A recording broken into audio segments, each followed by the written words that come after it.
You're watching the Weekly Wrap. I'm Jessica Amir, a market analyst with Bell Direct. Well, the Australian share market has tracked higher for the second straight week. From Monday to Thursday, the ASX 200 gained 2.3%. The broader All Ordinaries up 2.4%, while smaller companies outperformed, with the ASX Small Ordinaries up 3.2%. As for the sectors, IT led the charge, up 10%, followed by materials and energy gaining 3% each.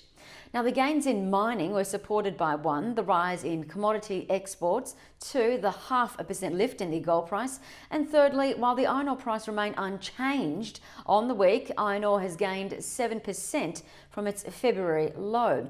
Now, as for the gains in energy, well, they were helped by a 40% surge in the oil price this week as supply finally dropped.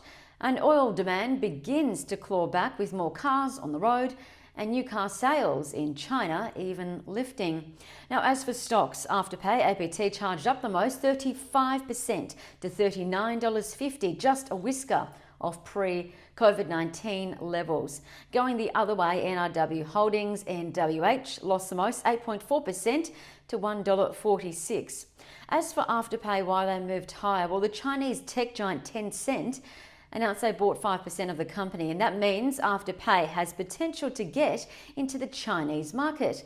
For my 10 cents worth, knowing how APT forms business associations, you'd think Afterpay could be offered on Tencent's product lists like their games, Call of Duty and Fortnite.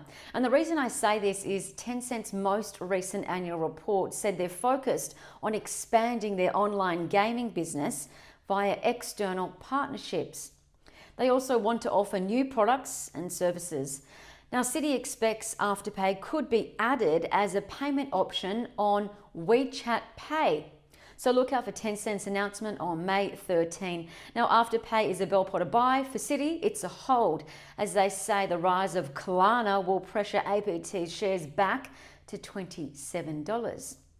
Now, as for NRW, UBS and Citi remain bullish on the stock. Citi expects NRW's shares to rise almost 150% in a year as mining construction in WA ramps up.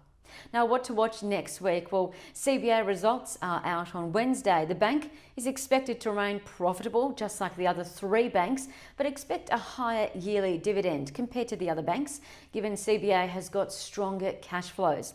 But the big question is, will CBA defer their interim dividend or raise cash, which could dilute its shares?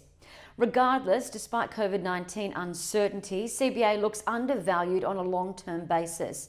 Morningstar and Bell Potter say CBA is worth $71 to $72. And on the economic front, next week, Australian March home loan data is out on Tuesday. Loans are tipped to have fallen by 3%. Meanwhile, April employment data is out Thursday. Now, unemployment is expected to see its largest surge in over 20 years, forecast to jump 7.2% in April, with 411,000 expected to have lost their jobs. It's really important to remember gloomy forecasts like these have already been priced into the market, but if the numbers are worse than expected, keep a close eye on bank shares as they may see short-term pressure. Now for some trading ideas. Well, this week, Bell Potter rated or reiterated the following stocks as a buy, expecting their shares to grow over 15% in a year.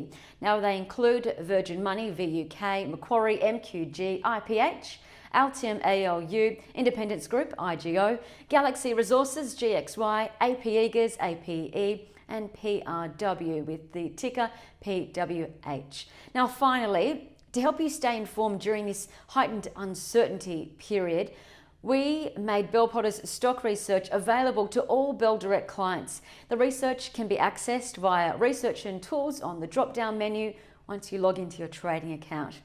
Thanks for your company this week. I'm Jessica Amir with Bell Direct. Happy trading and stay safe.